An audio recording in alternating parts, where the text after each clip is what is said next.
Hey, Christian Life Church. Listen, if you were in church this past Sunday, you were watching with us online, you heard some exciting news that we got coming up really quick. And so, Pastor Joe, why don't you share with us real quickly about what's happening? Yeah, it is exciting news. Transition is always a little unnerving for different reasons, but we are excited about this transition. For a few years now, I've just been sensing in my heart that it was time for me to transition personally out of this role. And so in the transition, long process with staff and board, we've just really felt like, Pastor Nate, you're going to be the next pastor of the church. So we're just headed that direction and are excited about that and seeing what the Lord has in store for us. Well, listen, 20 years of faithfulness, 20 years of faithfulness, that's going to be a tough act to follow. But here's what you got to know is that, number one, we just believe that God is in control of everything that's happening, right? Psalm says that the Lord directs the steps of the godly.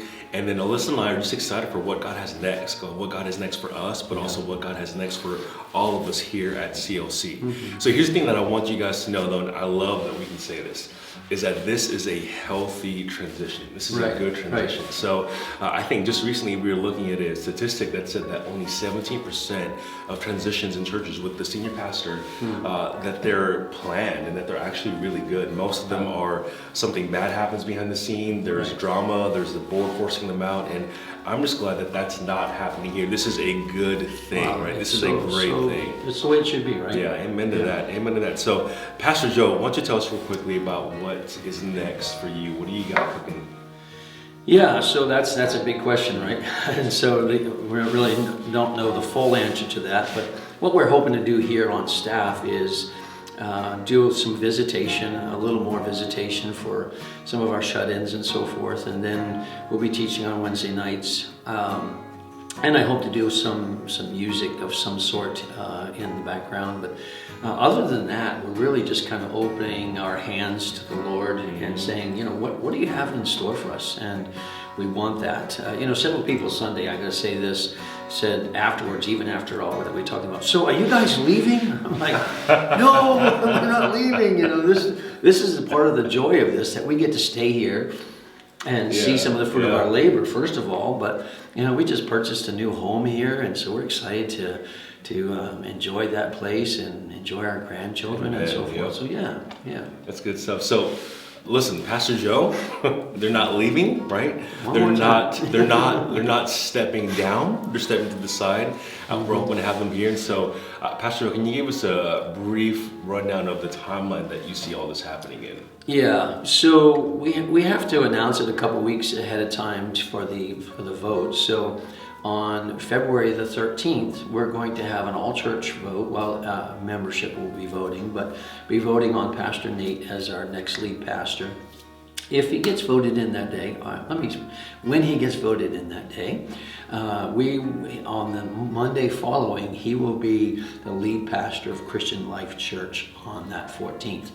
The next week, February 20th, our district superintendent, Don Emmel, is going to come, and we're going to do an installation service here for Pastor Nate. We'll do a baton passing service, and I'll get to pray over Pastor Nate, and Alyssa will be prayed over by my wife, and it'll just be a powerful time of transition, the way God intended it to be, I believe. Amen. So should we practice that baton passing now? Because I never did track. You did track, but I didn't do track. It's pretty. You got big hands. I think it'll work. We'll just put it in there. There we go. And then listen, the one day that Pastor Joe didn't mention is that on March the 20th, we're going to have a celebration service for Pastor Joe and Debbie. And again, listen, this is not a going away service, okay? This is not a final service. This is just a saying, listen, you've been in this role, and as you transition out of this role, right, not the church, but out of this role, we just want to honor you in those 20 years that you put into that. And so what you're also going to see happen from there is after March the 20th, you're going to see Pastor Joe and Debbie step away for, a couple of weeks, maybe 2 months or so. And what they're doing is they're just stepping away to let the dust from the transition settle down, right? Let us get into a groove. And then from there, they're also going to take a chance just to take a moment just to unpack. And listen, 20 years of serving the lead pastor role, that is a big deal. And so they're going to take those, those 2 months and just to say, Lord, help us reflect on the journey and help us to highlight some of the things that you've been faithful in. And so, listen, again, I just want to let you know this, that Pastor Joe, again, he's not going away, all right? You're staying, thankfully. that he is not stepping aside. I mean, he's not stepping down, he's stepping to the side, and we're happy to have him here. And listen, we are excited for the good things that God has planned for COC, for Pastor Joe and Debbie, and then also for Alyssa and myself. So we love you guys so much, and we thank you guys so much for being a part of the COC family.